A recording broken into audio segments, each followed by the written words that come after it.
आता आपण आलो होतो डायव्हर्जन्स थेरम कडे आणि स्ट्रोक्स थेरम कडे. ठीक आहे. हा तर हा डायव्हर्जन्स थेरम काय आहे तुमच्या लक्षात येईल. आताच मी जस्ट सांगितलं तुम्हाला. डायव्हर्जन्स थेरम मध्ये लेफ्ट हँड साइड बघा आता याची काय A bar dot dot product with D S bar म्हणजे सरफेस इंटिग्रल इंटिग्रेशन आहे ना. Surface integral of A bar आहे लेफ्ट साइडला आणि राईट साइडला काय काय बघा बरं. राईट साइडला काय डीव्ही आणि इंटिग्रेशन म्हणजे काय व्हॉल्यूम इंटिग्रल. कोणाचं व्हॉल्यूम इंटिग्रल या ब्रॅकेटचं. या ब्रॅकेटच्या आतमध्ये काय म्हणजे नेमकं डेल डॉट ए बार. ए बार काय हा व्हेक्टर आहे आणि डेल सुद्धा काय व्हेक्टर आहे. डेल डॉट ए बार म्हणजे काय डायव्हर्जन्स ऑफ ए बार. आता बघा डाव्या साईडला काय surface integral of A bar आणि उजव्या साईडला काय volume integral of divergence of A bar. ठीक आहे. या दोन्ही left hand side is exactly equal to right hand side. हे कोण सांगतंय डायव्हर्जन्स थेरम सांगतो. म्हणजेच काय सरफेस इंटिग्रलचं कन्व्हर्जन कशामध्ये केलं यांनी व्हॉल्यूम इंटिग्रल मध्ये. Okay. Surface integral can be converted into volume integral और उलट पण चालेल. Volume integral can be converted into surface integral. ठीक आहे. आणि नेसेसरी नाही का प्रत्येक वेळेस इथं ए बार असला पाहिजे. इथं तुमचा बी बार असेल एच बार असेल कोणताही वेक्टर असेल. ठीक आहे. मग आता डायव्हर्जन्स थेरमचं स्टेटमेंट काय आहे. It states that surface integral of any vector is exactly equal to volume integral of divergence of that vector. एवढं लक्षात ठेवा. माझं सोपं वाक्य लक्षात ठेवा. Surface integral of any vector is exactly equal to volume integral of divergence of that vector. त्याचप्रमाणे Stokes theorem काय आहे बघा बरं. डाव्या साईडला तुम्हाला काय दिसतंय डीएल.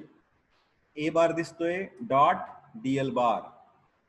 दोन वेक्टर आहे त्यांचं डॉट प्रोडक्ट आहे. ठीक आहे. मग आपण आणि इथं इंटिग्रेशन दिसतंय म्हणजे लेफ्ट हँड साईडला आपण काय म्हणू शकतो. Left hand side line integral आहे. कोणाचं लाईन इंटिग्रल आहे ए बार नावाच्या वेक्टरचं आहे. आणि उजव्या साईडला काय आहे del cross A bar bracket complete dot D S bar. म्हणजेच काय उजव्या साईडला राईट हँड साईडला सरफेस इंटिग्रल दिसतंय आपल्याला. सरफेस इंटिग्रल कारण इंटिग्रेशन आहे आणि डीएस आहे.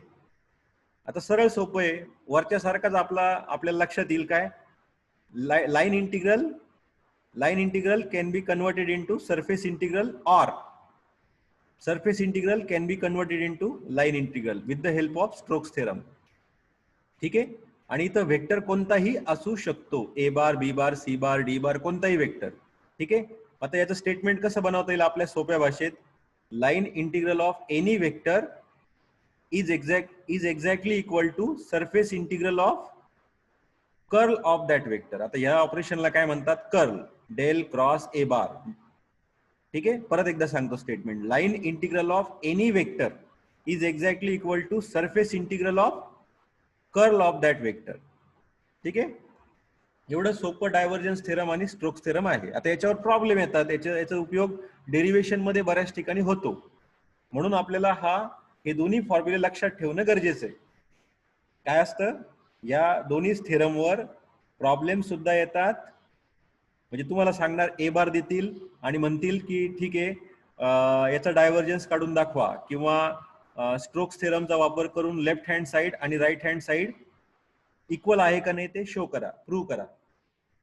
कळतंय का तुम्हाला. लाईनचे पॅरामीटर देतील आणि सरफेसचे देतील. सरफेस देतील म्हणजे काय करतील. सरफेस तुम्हाला माहिती आहे सरफेसला दोन बाजू असतात लांबी आणि रुंदी. लाईन जर असेल तर एकच लाईन असते. ठीक आहे. आणि व्हॉल्यूम जर म्हटलं इथलं व्हॉल्यूम तर व्हॉल्यूमला 3 डायमेन्शन असतात लांबी रुंदी आणि उंची. Length breadth and height. ठीक आहे. मग तुम्हाला प्रॉब्लेम मध्ये काय करतील तुम्हाला फॉर एक्झाम्पल याच्यावर प्रॉब्लेम असेल तर डीएल देतील आणि डीएस चे दोन बाजू देतील आणि ए बार देतील आणि तुम्हाला काय म्हणतील evaluate both sides of strokes theorem. Okay असं म्हणतील. तर नेक्स्ट स्लाइड मध्ये बघू आपण. नेक्स्ट स्लाइड मध्ये लाप्लाशियनचं दिलंय बघा. लाप्लाशियन ऑफ ए स्केलर हे ऑपरेशन आहे. याचा आपल्याला उपयोग सेकंड युनिट मध्ये आहे. त्याच्यावर आपण नंतर बघूया पण मी व्हिडिओ मध्ये बनवलेलं आहे हे पण. नंतर आपण पुढे कशा आलो होतो, फंडामेंटल लॉज इन इलेक्ट्रोस्टॅटिक्स. मग आपल्याला माहिती काय, मी व्हिडिओमध्ये सांगितलंय इलेक्ट्रोस्टॅटिक जे युनिट नंबर 1 आहे आणि युनिट नंबर 2 आहे, या दोन्ही युनिट इलेक्ट्रोस्टॅटिक्स वर आहेत आणि दोन्ही त्या इलेक्ट्रोस्टॅटिक्स साठी दोनच लॉ महत्वाचे आहेत, कुलम्स लॉ आणि गॉस लॉ. हे दोन शास्त्रज्ञ होते, त्या दोघांनी जे काही लॉज प्रपोज केले आणि व्हेरीफाय करून दाखवले, प्रूव्ह करून दाखवले, म्हणून त्यांच्या नावाने हे दोन लॉ फेमस आहेत, पॉप्युलर आहेत. इलेक्ट्रोस्टॅटिक्स सगळं ह्या दोन लॉज वर चालतं, कुलम्स लॉ आणि गॉस लॉ. आणि इलेक्ट्रोस्टॅटिक फील्ड म्हणजे काय ते पण मी एक्सप्लेन केलंय मागच्या व्हिडिओमध्ये. काय इलेक्ट्रोस्टॅटिक फील्ड कोण तयार करतं किंवा इलेक्ट्रिक फील्ड कोण तयार करतं, इलेक्ट्रिक चार्ज. इलेक्ट्रिक चार्ज कसा लिहितो आपण, असं लिहितो क्यू, आणि आपण मेजर कसं करतो, कुलम मध्ये मेजर करतो. मग हा क्यू जो आहे चार्ज, इलेक्ट्रिक चार्ज, हा इलेक्ट्रिक चार्ज एक तर पॉझिटिव्ह असेल किंवा निगेटिव्ह असेल. हा कसा असेल, हा 10 कुलम असेल, मायनस 100 कुलम असेल, किंवा 10 मिली कुलम असेल, किंवा 10 मायक्रो कुलम असेल, काही पण असू शकतो. मग हा जर चार्ज एका जागेवर फिक्स असेल, इथं एकाच जागेवर फिक्स आहे, त्याची काहीतरी लोकेशन असेल XYZ किंवा R θφ किंवा R5Z, आणि तो एकाच जागेवर जर आहे, तर त्याच्यामुळे काय होतं, अवतीभोवती त्या चार्जच्या अवतीभोवती काय तयार होतं, असं इलेक्ट्रिक फील्ड तयार होतं. ठीक आहे. आता हा चार्ज स्टेशनरी आहे, स्टॅटिक आहे, त्याच्यामुळे हे फील्ड जे तयार झालं ते सुद्धा स्टॅटिक आहे. हे फील्ड काही इकडे जात नाही, इकडे जात नाही. समजा इथं आपण जर मेजर केलं फील्डची व्हॅल्यू किती आहे, तर ती 0 येईल. का, कारण हा पॉइंट जो आहे, हा पॉइंट या फील्डच्या बाहेर आहे. जर हाच पॉइंट फील्डच्या आतमध्ये जर असता आणि आपण जर इलेक्ट्रिक फील्ड मोजलं असतं आतमधल्या पॉइंटला, तर त्याची काहीतरी व्हॅल्यू आली असती. याचा काय अर्थ होतो, याचा सरळ असा अर्थ होतो की जर तुमचा चार्ज एका जागेवर जर कॉन्स्टंट असेल, फिरत नसेल इकडं तिकडं, तर त्याच्यामुळे तयार झालेलं फील्ड सुद्धा काय असतं, स्टॅटिक असतं. ठीक आहे, म्हणजे ते सुद्धा स्टॅटिक असतं, म्हणून त्याला काय म्हणतो आपण, इलेक्ट्रोस्टॅटिक फील्ड. आणि हे फील्ड दाखवताना ह्या ज्या लाईन्स आपण दाखवतो, ह्या आपल्याला डोळ्याने दिसत नाही, त्या इमॅजिनरी लाईन्स आहेत. त्याला आपण काय म्हणतो, त्या इमॅजिनरी लाईन्सला काय म्हणतो, इलेक्ट्रिक फ्लक्स लाईन्स. कळलं. तर आपण पुढे जाऊया. हे एक्झाम्पल मी त्या व्हिडिओमध्ये एक्सप्लेन केलेलं, एकदा बघून घ्या. ठीक आहे, असे एक्झामला वगैरे येत नाही, पण आपल्या माहितीसाठी असं बाबा इलेक्ट्रोस्टॅटिक फील्ड कुठं वापरतात, कशासाठी वापरतात. तर झेरॉक्स मशीन किंवा स्कॅनर मशीन जे असतात, त्याच्यामध्ये इलेक्ट्रोस्टॅटिक फील्डचा, किंवा कॅपॅसिटर आहे तुमचं, दोन्ही प्लेटच्या मध्ये इलेक्ट्रोस्टॅटिक फील्ड असतं, म्हणूनच इलेक्ट्रिक चार्ज एका प्लेटवरून दुसऱ्या प्लेटवर ऑटोमॅटिक जातो. तर इलेक्ट्रोस्टॅटिक फील्डचे असे ऍप्लिकेशन आपल्याला डे टू डे लाईफ मध्ये आहेत आणि सांगता येतील. तसंच मॅग्नेटोस्टॅटिक्स आपण बघत असतो नेहमी. मॅग्नेटोस्टॅटिक फील्ड जे असतं ते आता युनिट नंबर 3 वर येते. युनिट नंबर 3 मॅग्नेटोस्टॅटिक वर आहे. आता याच्यामध्ये सुद्धा दोन लॉज फार महत्वाचे आहेत, आणि पूर्ण मॅग्नेटोस्टॅटिक फील्ड या दोन लॉज वर डिपेंड आहे. कोणते ते दोन लॉ, बायोट सॅवर्ट लॉ आणि एम्पियर सर्किटर लॉ. बायोट आणि सॅवर्ट हे दोन शास्त्रज्ञ, त्यांनी जो लॉ प्रपोज केलाय, व्हेरीफाय केलाय, प्रूव्ह केला, जगाने मान्य केला, त्या लॉला काय म्हणतात, बायोट सॅवर्ट लॉ. आणि दुसरा लॉ कोणता आहे, एम्पियर सर्किटर लॉ, एम्पियर्सने. म्हणून तर करंटचं युनिट काय असतं, एम्पियर असतं, कारण त्या व्यक्तीने ते सगळं शोध लावलेलं आहे, म्हणून एम्पियर सर्किटर लॉ त्याला म्हणतात. तर आपण जे बघतोय काय, इलेक्ट्रोस्टॅटिक्स मध्ये कोणते दोन लॉ आहे, कोणते दोन लॉ आहे, कुलम्स लॉ आणि गॉस लॉ. आणि इकडे कोणते आहेत, बायोट सॅवर्ट लॉ आणि एम्पियर सर्किटर लॉ. तर तिकडचा कुलम्स लॉ आणि इकडचा बायोट सॅवर्ट लॉ बऱ्यापैकी सेम आहेत, म्हणजे एकाच लॉजिकवर आधारित आहे, ते इक्विव्हॅलंट आहेत. म्हणजे इलेक्ट्रोस्टॅटिक्स मधला कुलम्स लॉ आणि मॅग्नेटोस्टॅटिक्स मधला बायोट सॅवर्ट लॉ हे इक्विव्हॅलंट आहेत, ते सारखेच आहेत, त्याची रचना सारखी आहे. सिमिलरली तिकडचा इलेक्ट्रोस्टॅटिक्स मधला गॉस लॉ आणि मॅग्नेटोस्टॅटिक्स मधला एम्पियर सर्किटर लॉ हे दोन्ही लॉज सारखे आहेत, इक्विव्हॅलंट आहेत, त्यांची रचना किंवा त्याचं स्ट्रक्चर सेम आहे. म्हणून तिकडचे लॉ जर समजले तुम्हाला, गॉस लॉ आणि तुमचा कुलम्स लॉ, तर तुम्हाला बायोट सॅवर्ट लॉ आणि एम्पियर सर्किटर लॉ शिकायला, समजायला अजिबात अडचण येणार नाही. म्हणून तुम्ही ते दोन लॉ समजून घेण्यासाठी मी जे जे इन्स्ट्रक्शन देईन, लेक्चर घेईल किंवा व्हिडिओज टाकल, ते तुम्ही एकदम काळजीपूर्वक ऐकले पाहिजे, समजून घेतले पाहिजे, आणि काही प्रॉब्लेम असतील तर तुम्ही मला विचारले पाहिजे. ठीक आहे. तर मग हे दोन लॉज तुम्ही एकदम बारकाईने समजून घ्या. कोणते? कुलम्स लॉ आणि गॉस लॉ. ते समजले की तुम्हाला हे दोन लॉ समजून जातील आरामशीर. आता पुढे बघा ना, मॅग्नेटोस्टॅटिक फील्ड म्हणजे नेमकं काय? आता मगाशी बघितलं इलेक्ट्रोस्टॅटिक फील्ड. काय असतं इलेक्ट्रोस्टॅटिक फील्ड? इलेक्ट्रोस्टॅटिक फील्ड म्हणजे इलेक्ट्रिक चार्जने तयार केलेलं फील्ड. आणि मॅग्नेटोस्टॅटिक फील्ड म्हणजे काय? मॅग्नेटिक चार्जने तयार केलेलं फील्ड. सोपं आहे ना? इलेक्ट्रोस्टॅटिक फील्ड कोण तयार करतं? Electric charge. आणि मॅग्नेटोस्टॅटिक फील्ड कोण तयार करतं? Magnetic charge. सोपं आहे. त्याला इलेक्ट्रोस्टॅटिक फील्ड का म्हणलं? कारण तो चार्ज स्टेशनरी होता, कॉन्स्टंट होता एका जागेवर, म्हणून तयार झालेलं फील्ड सुद्धा त्याच्या अवतीभोवती होतं आणि ठराविक अंतरावर होतं. त्याच्या त्या फील्डच्या बाहेर पुढंच इलेक्ट्रिक फील्ड नसायचं, म्हणून ते स्टॅटिक आहे. आता इथं मॅग्नेटोस्टॅटिक फील्ड मध्ये काय होतं? मॅग्नेटिक चार्ज लागतो, किंवा त्याला ऑप्शन काय आहे? जर एखाद्या कंडक्टर मधून जर करंट फ्लो होत असेल, एखाद्या कंडक्टर मधून, बघा आता इथं दिसतंय तुम्हाला करंट फ्लो होतो याच्यामधून. हा करंट किती असेल? 1 एम्पियर असेल किंवा 10 एम्पियर, किती पण असू शकतो. करंट ज्या वेळेस जातो त्यावेळेस ऑटोमॅटिक मॅग्नेटिक फील्ड त्या कंडक्टरच्या आजूबाजूला तयार होतं. त्या कंडक्टरच्या आजूबाजूला मॅग्नेटिक फील्ड तयार होतं. बरोबर? मग ते फील्ड कसं तयार असतं? कसं तयार होतं? तुमचा राईट हँड थंब रूल. म्हणजे if you take your current carrying conductor in your right hand, then if the outstretched thumb indicates the direction of current, then the curled finger indicates the direction of magnetic field. हे आपण 11वी 12वीला आपलं झालंय. कळतंय? मग ते magnetic field काय आपल्या डोळ्याला दिसतं का? नाही. तर ते आपण फक्त इमॅजिन करू शकतो, आपण एक्सपिरियन्स करू शकतो.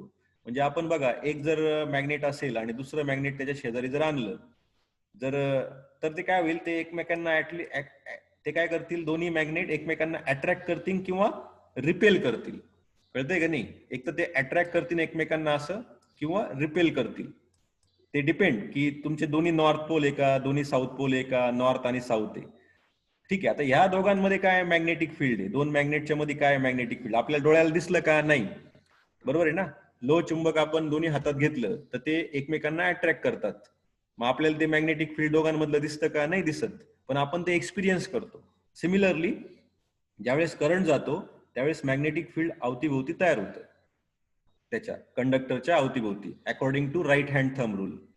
ठीक आहे. तर मग ते मॅग्नेटिक फील्ड दाखवायचं कसं मग आपण? तर ते आपण इमॅजिनरी लाईन्सने दाखवतो. मग त्या इमॅजिनरी लाईन्सला काय म्हणतात? Magnetic flux lines. त्या अशा अराउंड दॅट कंडक्टर असतात, किंवा मॅग्नेटिक लाईन्स ऑफ फोर्स त्याला म्हणतात, किंवा मॅग्नेटिक फ्लक्स लाईन्स म्हणतात. ठीक आहे. पण एक लक्षात ठेवा, हा जो करंट जातो याच्यातून, हा एक तर एसी करंट असेल किंवा डीसी करंट असेल.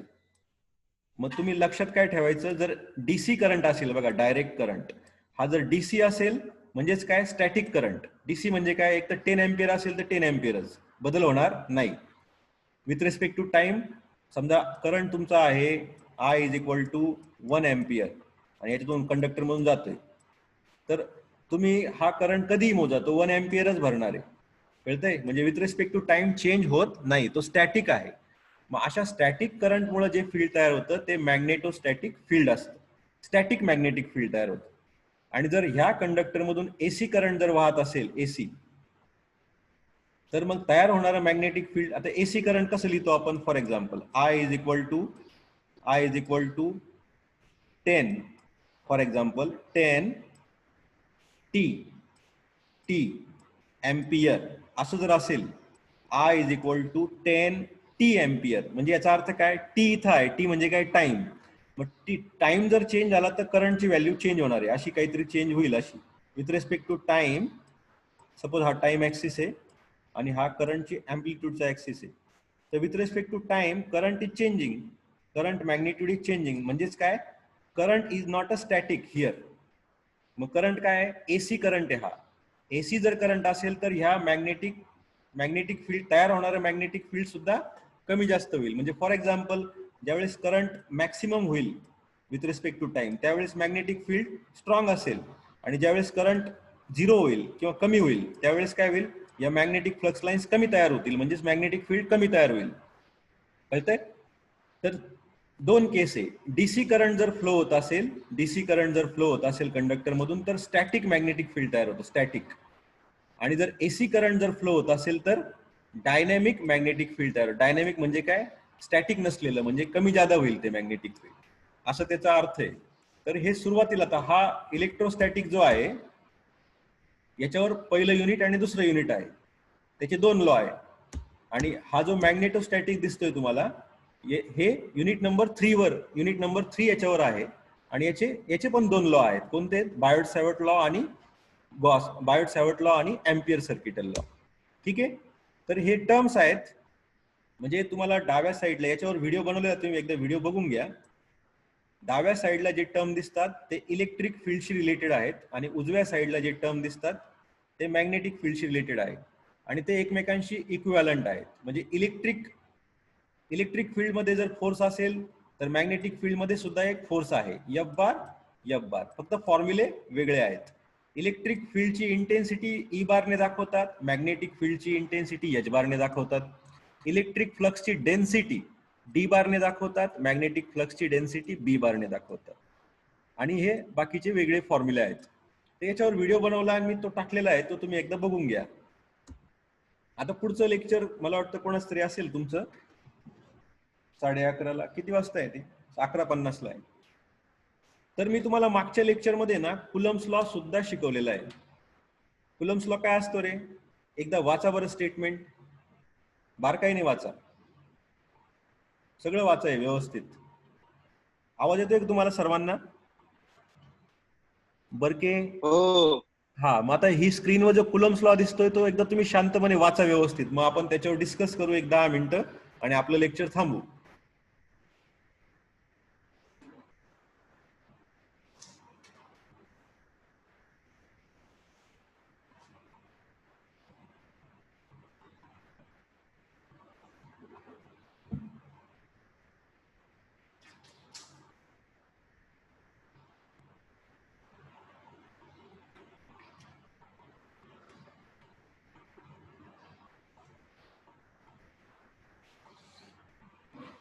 वाचलं का? येस. अरे वाचलं का कुलम्स लॉ काय? अरे अभिषेक, वैष्णवी गायकवाड, घुमरे, गोरडे, काय असतं कुलम्स लॉ? Yes sir. हा, काय आहे कुलम्स लॉ सांगा ना. मग कुलम्स लॉ काय असतो? दोन चार्जेस जर असतील, Q1 इथं Q1 आहे सपोज ह्या पॉइंटला, आणि इथं या पॉइंटला सपोज या पॉइंटला Q2 आहे. प्रॉब्लेम मध्ये देताना काय करतील? Q1 ची लोकेशन ही आहे x1 y1 z1 समजा, आणि Q2 ची लोकेशन आहे x2 y2 z2. तर तुम्हाला आणि Q1 ची व्हॅल्यू तुम्हाला देतील समजा 1 कुलम आणि याची व्हॅल्यू समजा देतील तुम्हाला 10 कुलम. असं सपोज प्रॉब्लेम आहे. तर तुम्हाला एक्झाम मध्ये काय विचारतील? Find out the force between 1 coulomb point charge आणि 10 कुलम पॉइंट चार्ज. का बरं पॉइंट चार्ज आहे हा? कारण हा 1 कुलम चार्ज एकाच पॉइंटला आहे आणि हा 10 कुलम चार्ज एकाच पॉइंटला आहे, म्हणून तो पॉइंट चार्ज आहे. एकाच ठिकाणी तो कॉन्सन्ट्रेट आहे. आता हा 1 कुलम आणि 10 कुलम एक तर प्लस असतील किंवा मायनस असतील. जर दोन्ही प्लस असतील तर काय होईल? हे दोन्ही चार्जेस एकमेकांना रिपेल करतील. म्हणजे हा याला इकडं ढकलेल आणि हा Q1 Q2 ला इकडे ढकलेल, म्हणजे ते एकमेकांना रिपेल करतील. जर दोन्ही एखादा प्लस एखादा निगेटिव्ह असेल तर दोन्ही एकमेकांना काय करतील? अट्रॅक्ट करतील. मग तुम्हाला विचारलं काय? Find out the force. What is the amount of force between two charges. किंवा असे विचारतील find out the force exerted by Q1 on Q2, किंवा असे विचारतील find out the force exerted by Q2 on Q1. दोन्हीपैकी असं काही पण विचारतील तुम्हाला, आणि तुम्हाला सांगतील का ह्या Q1 ची व्हॅल्यू 1 कुलम आहे आणि Q2 ची व्हॅल्यू -10 कुलम आहे, आणि Q1 च्या लोकेशन काय आहे? Q1 ची x1 y1 z1 आणि याची आहे x2 y2 z2. म्हणजे व्हॅल्यू काही पण देतील. ठीक आहे. And they will ask you find out the force between this two. मग ते आपल्याला कशाने शोधायचं असतं? कुलम्स लॉने. कारण कुलम्स लॉ फोर्स बद्दल आहे, इलेक्ट्रिक फोर्स बद्दल आहे. मग काय तो कुलम्स लॉ?